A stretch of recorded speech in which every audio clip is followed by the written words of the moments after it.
Etymology. Names of Indonesia. The name Indonesia derives from Greek words of Indos, D, and Nasos, S, meaning Indian Islands.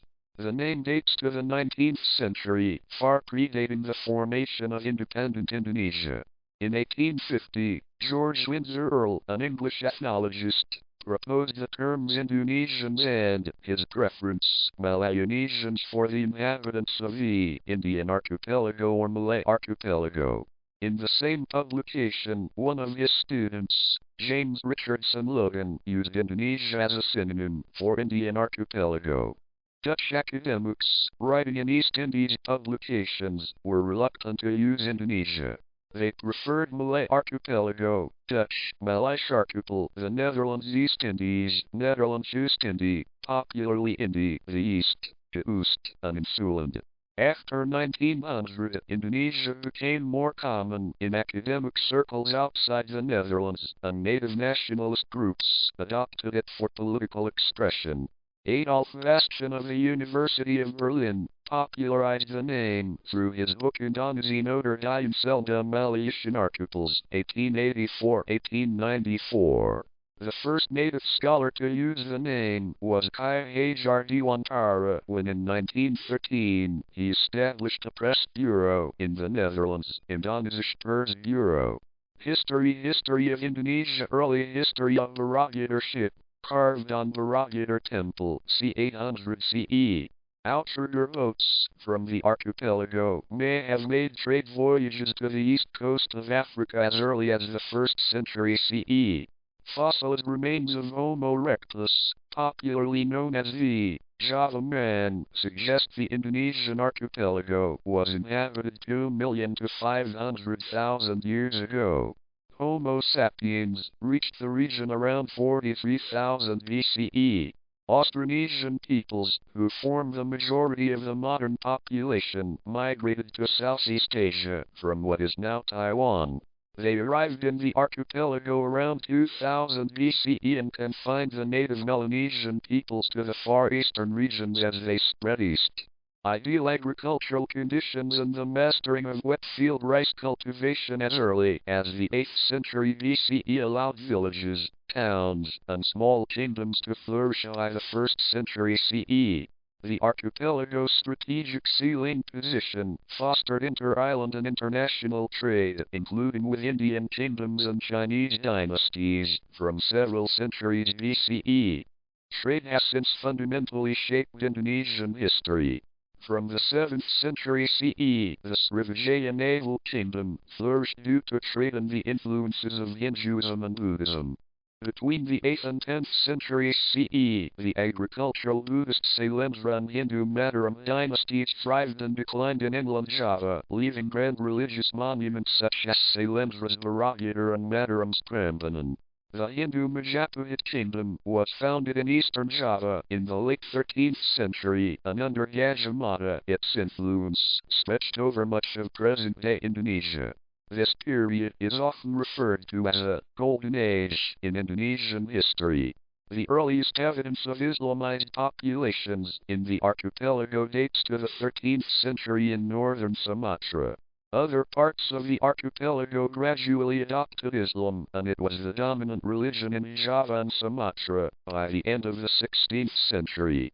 For the most part, Islam overlaid and mixed with existing cultural and religious influences, which shaped the predominant form of Islam in Indonesia, particularly in Java.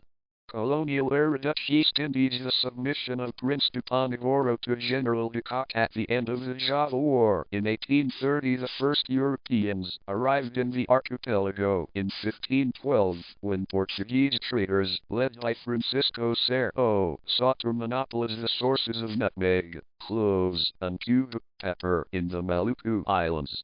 Dutch and British traders followed. In 1602, the Dutch established the Dutch East India Company, VOC, and became the dominant European power for almost 200 years. The VOC was dissolved in 1800 following bankruptcy, and the Netherlands established the Dutch East Indies as a nationalist colony. For most of the colonial period, Dutch control over the archipelago was tenuous. Dutch forces were engaged continuously in quelling rebellions both on and off Java.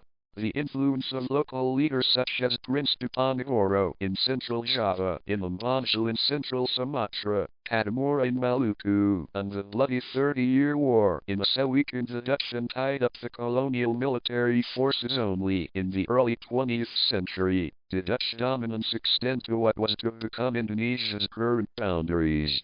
The Japanese invasion and subsequent occupation during World War II ended Dutch rule and encouraged the previously suppressed independence movement.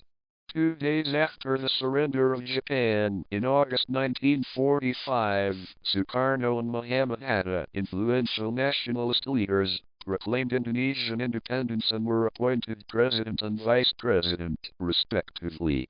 The Netherlands attempted to re-establish their rule, and a bitter, armed and diplomatic struggle ended in December 1949, when the Dutch formally recognized Indonesian independence in the face of international pressure and transferred sovereignty to the United States of Indonesia.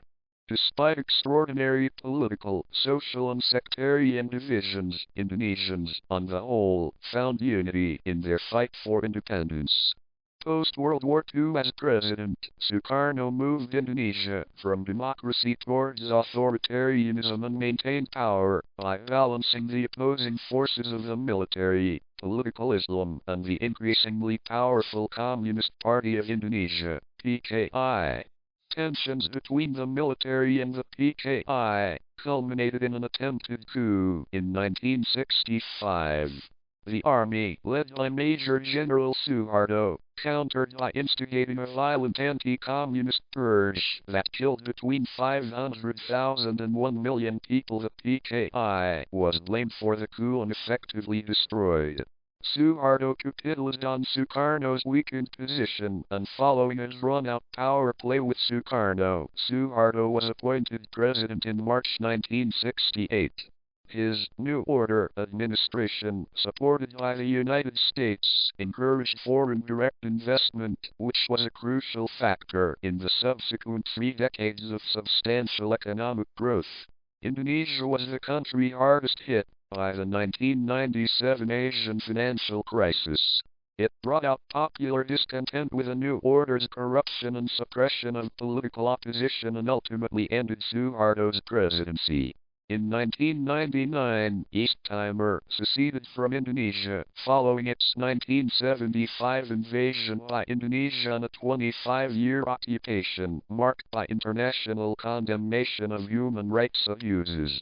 Since 1998, democratic processes have been strengthened by enhancing regional autonomy and instituting the country's first direct presidential election in 2004. Political, economic and social instability, corruption, and instances of terrorism, the deadliest being the 2002 Bali bombings, remained problems in the 2000s. However, the economy has performed strongly in the last 15 years.